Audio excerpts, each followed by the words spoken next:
Me again. Okay, it's been a couple hours, and you can sort of tell that it has risen some. Still a little lumpy.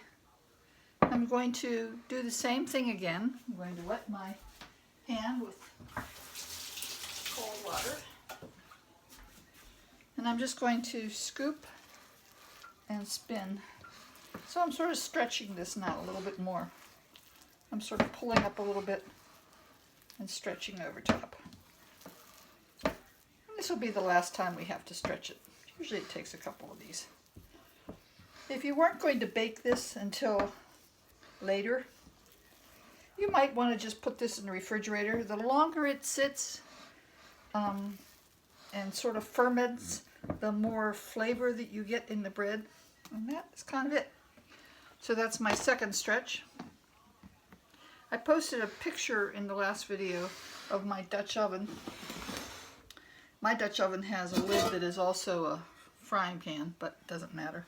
This is a 4.5 quart, so it's a little bit smaller than normal, and that gives you a higher bread because it doesn't have to spread out so much.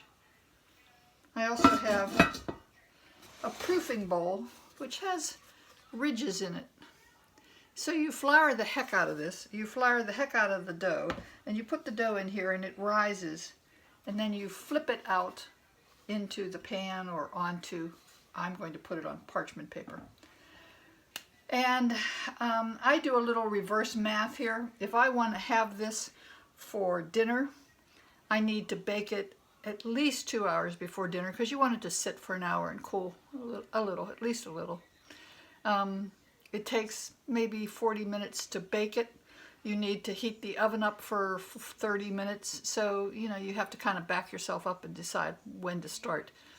And so when this rises one more time, I'm going to put it in my proofing bowl. I'll let it sit there for a while. We'll heat up the oven, we'll heat up the pot, and we'll bake this baby. Bye.